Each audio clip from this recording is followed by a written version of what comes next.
12 within the 34 that we were asking for, given that those are being funded, which would feel less pressure on the region. Actually, I wanted to go over it about that, Councillor. I really did. You can see one of the 27 I'm going to take, if I'm granted the 7, that takes 8. And I'm going to put in the divisions as far as reactivate the youth bureau, because I think that's critical. You know, I can't just talk about the increase in youth crime without actually trying to do something with it. You know, I've often said it's our most valuable resource, and I don't think we pay enough attention to it. You know. No, I didn't. I wanted additional people for the road as well. Another question. You mentioned that you're going to, you're asking for 7 specialized investigators. And do you have a certain field that there's a deficiency right now that you need these 7 specialized? Well, that would be to reintroduce the youth bureau, youth crime officers. That's for the youth crime strategy. Yeah. Yes. Okay, and so this group, it was in existence in the past, and then it was done away with. You see? It was kind of got molded together in the CIB. They used to be separate offices. Probably, I think it was under Chief Lunny years ago. They were combined with CIB. I think it came out of the social contract. They were combined with CIB, and then it was just never brought back. And it's unfortunately we have CIB investigators that deal with young offenders, but they don't have the expertise. And I think it's important that we identify as many of these diversion programs as we can get them through, because putting them in jail isn't doing any good. And I mean, I think if it's a first offense and it's a property crime, and we can get them into a diversion program, I think we should take advantage of it. So the diversion program is something that the police would be managing? No, it's managed through different social agency of the John Howard Society and the Ministry of the Attorney General. You basically, you can take some individual before the courts, but he's diverted to a social service, as opposed to registering a conviction. Because if you're 16, 17, and you broke a window, why would you have a criminal record for that? And these 7 officers that would be dealing with this program? Yes, 2 in each division. Yeah. And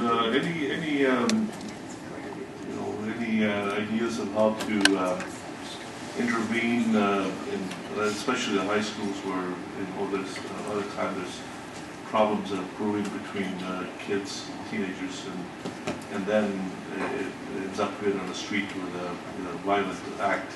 Do you have any ways of trying to counter that through programs, develop programs to when things are brewing, there is some relief or some valve that can be put in place? Well, probably, you know, if we were given the okay to go ahead with these youth crime officers, I would suspect that our best candidates are going to come from NPU that do the high school attendance now. And we have the intervention and mentoring program that we have out of NPU, and that's to deal with these minor issues. If a lot of bullying issues are dealt with, you know, petty crime can be dealt with, and a lot of internal discipline issues within the school are dealt with by NPU, and sometimes we'll even take it to the home. We're dealing with 144 young people now through the NPU officers, and I think it's very effective. And we could get these NPU officers into CIB, and we could concentrate. And I guess that's what I'm pretty well trying to say, is they could concentrate their efforts on youth, as opposed to the broader criminal age cohort of up to 29. And finally, through the chair, you know, you often see a group of youth hanging around near a park or near an open space. And, you know, they look a little threatening. The people walking by, they don't feel safe. Should an officer drive by and see this group of youth together with me, you know, being a little bit silly, what do we take action? Let's take action against. You know, if we got a complaint, we might go and advise these individuals that we do have a complaint. What I've found though is some people automatically jump to the conclusion that they're gang members, and good chance they're not. They're just a bunch of kids hanging around and that have nothing better to do. And hopefully, eventually down the road, we can find them something better to do. But yeah, we would. And you know, you get some officers that have very good social skills that might just stop and talk and say, "What are you guys doing?" Yeah, because I have heard of cases where residents they're walking and they find a group and they feel threatened. Thank you, Mr. Tetzlaff. Well, I think if they wanted to talk, I just wish to point out to Councillor Sprovieri, I think it's important too when we talk about the youth, we have identified somewhat more than 1,000 gang members in the region of Peel. We have to keep in mind we have 240,000 students in this region.